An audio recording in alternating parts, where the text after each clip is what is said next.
Hey guys, Brad here, and today we're going to be talking a little bit more about how to effectively implement a system to generate nonstop referrals in your health practice.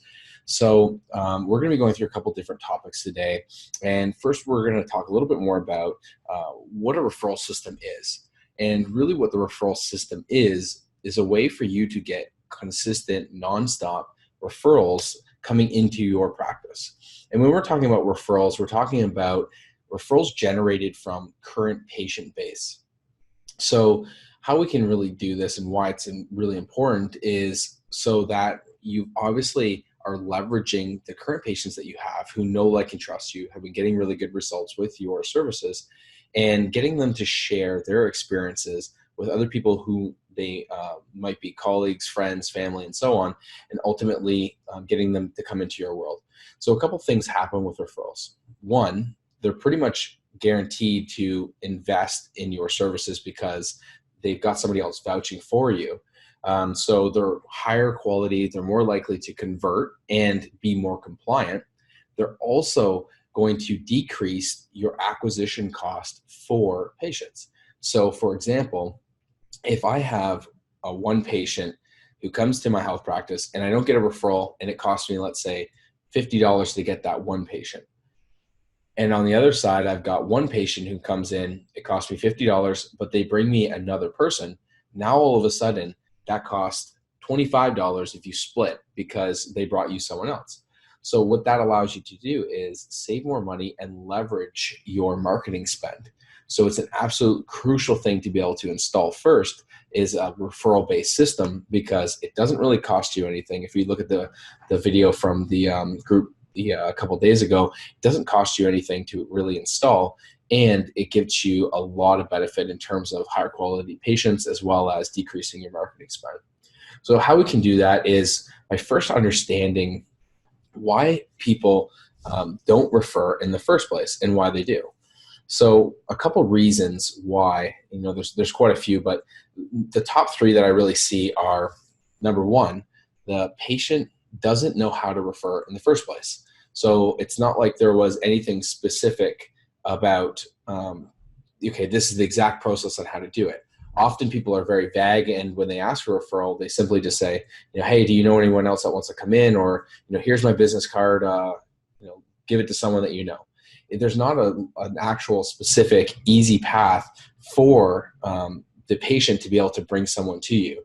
And often if they've got to do a lot of the work, chances are they're probably not going to go above and beyond in order to bring someone to you. So the first step is really making it easy for them and having a clear path for them to be able to do it so that they understand the path is very simple, it's easy for them, and there's no reason for them to say, I don't have time or whatever it might be. And the second one is they really don't understand why referrals are important. So the unfortunate thing is that often people think once you open a business, people just line up and you've got a whole bunch of new clients or patients. And the reality is we know that's just not the case. So often they don't really understand or think that it's important. So part of your responsibility, especially when you first meet someone or onboard them in a consultation or as a new patient, is to really explain the culture and why referrals are important and why we're investing in our time to be able to, and resources to be able to help facilitate that. And there's a couple of things when you start transitioning towards having a great culture is people will end up going above and beyond, and it's in the back of their head to wanting to help you out, especially as a small business. So if you're explaining some of the reasons as to why, and that you really are building a referral culture and a tight-knit community, it's going to be significantly easier for the patients to understand why it's super important. And obviously they want you to be successful and stay in business so that you can help them and they don't have to go somewhere else.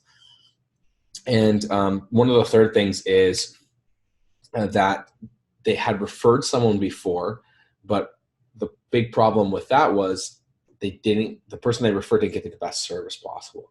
So if we've referred someone and the person that I referred didn't get great service, it makes me look bad. And that can create friction between relationships or friends, family, whatever it is. And it doesn't necessarily mean that you need to be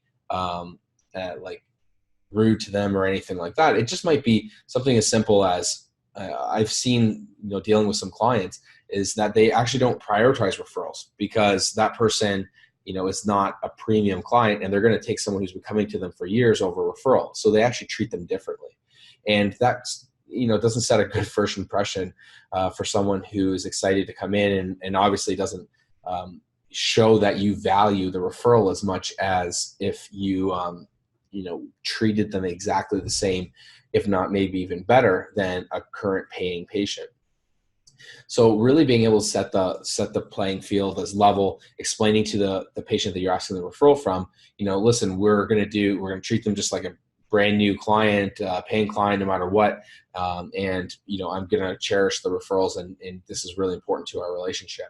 So if you position it that way, and they trust you, they're more than likely to give it a little bit more benefit. But just know in the back of their head, sometimes that's why people don't refer. They think, well, I've referred someone before, they didn't have a good experience, or I've referred and they had a bad experience, they didn't get the result, or they were sales pitched, or whatever it was. So just keep that in the back of your head. So those three things that you really want to incorporate into your system to overcome those objections are making sure that there's an easy system and patients know how to refer.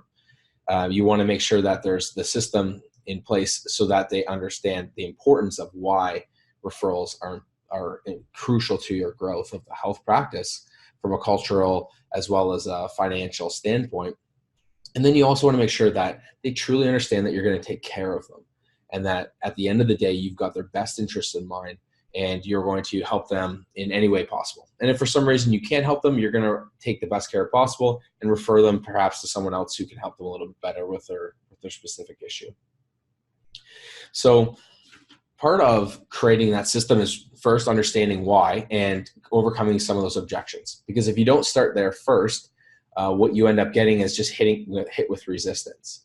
And once you start, implementing the systems to address those concerns, you'll end up having a lot more referrals generated just because you're starting to change the culture.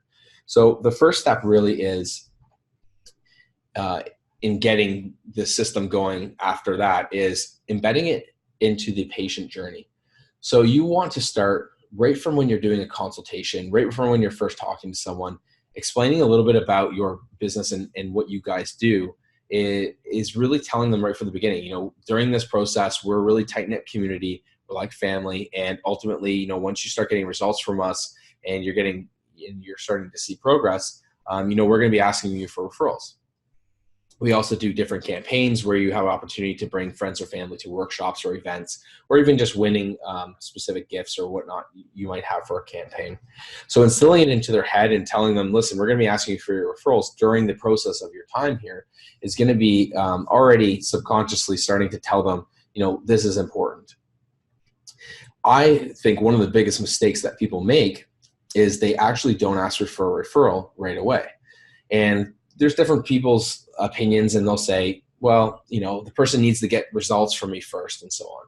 The reality is if you do a really good intake and your marketing is accurate and you're actually triage feeding people, so they're not just walking in and booking an appointment with you, but you're actually spending time to go through their health history, understand, what problems have they had, who have they seen before, what results have they not achieved, and really why do they want them from that deeper level. You've already bonded with them and you've connected with them in a way that's completely different than anyone else. Doing that alone is going to decommoditize yourself because, not many therapists that I've seen have ever really done that. So when you ask for the referral right away, you start that relationship embedding the journey. And often what you're going to get is majority of people will actually give you someone to connect. And you got to think of it this way. They just found someone who could help them with the problem that they may have had for a long period of time. You're getting them out of pain, or you're helping them get back to running, or whatever it is. And they're excited. They've felt some relief. They've gotten some progress. It's a perfect time while they're excited and starting in that relationship to be able to ask. So I 100% of the time always ask for a referral right off after the first appointment, discovery visit, consultation, whichever phase or term you use for that. The next thing is you want to, with that journey, is you want to be able to automate it to a degree. So I'm not saying that your computer system or your CRM system is going to do it all for you, but it's going to set you reminders. So let's say someone signed up for 18 sessions and I asked for a referral in the first. They started to see some progress after the first month. I might ask for a referral at that point. I might ask them maybe even for a share a success story or a testimonial, depending on their progress and what you've given them as a plan of care. But I might ask them, again, chances of me, especially if you've got more than one practitioner, you've got hundreds of clients and you've got a lot of things going, having an automated system where an email goes out, maybe to yourself, maybe to the front desk that says, ask Joe for a referral this week. Something like that's going to keep it on top of mind and allow you to be able to implement that into your basic conversations and day-to-day strategies. If not, what happens is people forget and they end up never asking. Well, if you don't ask, you're never going to get anyone. So you got to constantly stay on top. As you start to grow your business, using things like CRM, delegating that out to your front desk or your customer service-based staff is going to be a huge component. So for us, we like to use the front desk, and they'll actually do service calls, following up with people, and do service calls where they ask, following up on whoever might be the most qualified prospect to bring in. And we do other campaigns where we give people gold medal business cards that will give them complimentary visits and different offers like that. So we're positioning ourselves slightly differently, and then we're assigning a follow-up system in order to capture those referrals. So the referrals systemization and the automation is going to help you huge. And then you really want to look at creating that culture. So I talked a little bit about this before, and part of the culture has to do with explaining why the referrals are important in the first place and getting the patients to understand from that level. And not only the patients, but you've got to get the staff too. And often I've been in places where the therapists or the front desk are nervous to ask for a referral because they feel like they're intruding. So you've got to have a system in place, especially in your onboarding process of new therapists or front desk or sales or whatever the role it is. They've got to understand why referrals are important to the culture. They've got to understand it from the financial standpoint, how they get paid, how we grow the business, how we keep a family of people that are very similar, as opposed to having to blast out and get anyone and everyone that come in. And once you explain that and they're on board with it, and you give them scripts and work with them on the communications between being successful and asking for these referrals, you're going to end up getting staff on board significantly more, and they're going to make it part of their days and objectives in order to generate these referrals. We actually, for a therapist standpoint, we will assign as part of the scorecard, essentially what we track each of our therapists on. We actually give them the referral goal per week, per month, in order to grow their portion of the business and make sure that we're getting the best results possible. So one big thing is, having it as an evergreen where you're going to ask people and you embed it into the journey.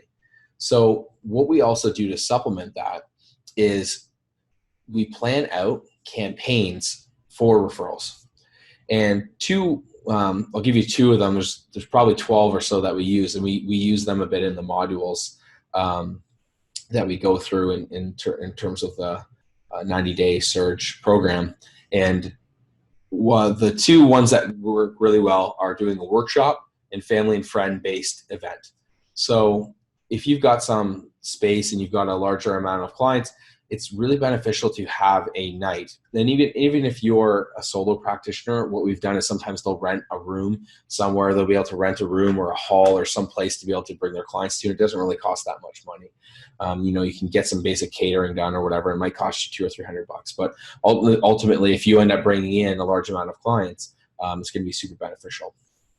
So a workshop or family or friends where you're giving the offer to your patients to come in and do these events, but also bring a colleague and incentivizing them to do it is huge. So ourselves, we would run generally private events for family and friends, and we'd have a specific like open house or something along those lines where people could come in, take advantage of different treatment options or training, corrective exercise, foam rolling, stretching, that type of stuff. So they would bring other colleagues, family, friend members in, and so on. And then what we do is give each one of those prospects that came in. So not the patients, because they've already been through it, but the prospects, we're actually going to give them our material. So we would give them our reports or books. We would give them other materials, so like low back pain seminar. We would give them low back pain exercises that they could do, as well as the complimentary consultations where we come in and do a little bit more strategic and tactical look at what's going to help them get out of pain and get back to whatever goal it is. So they end up leaving with a gift bag. We've done baskets or boxes and bags and so on, logistically, whatever you want to play with. And we give them a bunch of stuff that they can take away. So that ultimately, it's not like I'm coming in and being sales pitched. I'm providing a shit ton of value. I'm giving you something that you can take away, reference, on your own kind of thing, building more value with them. And then we're going to reach out and do those service calls to get people booked in. So that's one thing that's worked really, really well. The next is simply just giving a referral campaign and giving an offer. So we've given away for an iPad, for example, and people are more motivated to give referrals for like an iPad. The one thing with this is you need to make sure you set some ground rules. So you've got to track the referrals that they're giving you, and they've got to meet certain criteria. So, I mean, it's your campaign, you set the rules. And what we really do is the person, they can't just write on a piece of paper and give us a lead. They've got to actually connect us on an email, and we've got to get that person on the phone and booked in for an appointment in order to qualify them to enter for the draw. Otherwise, people are just going to give you tons of leads that are not really the best.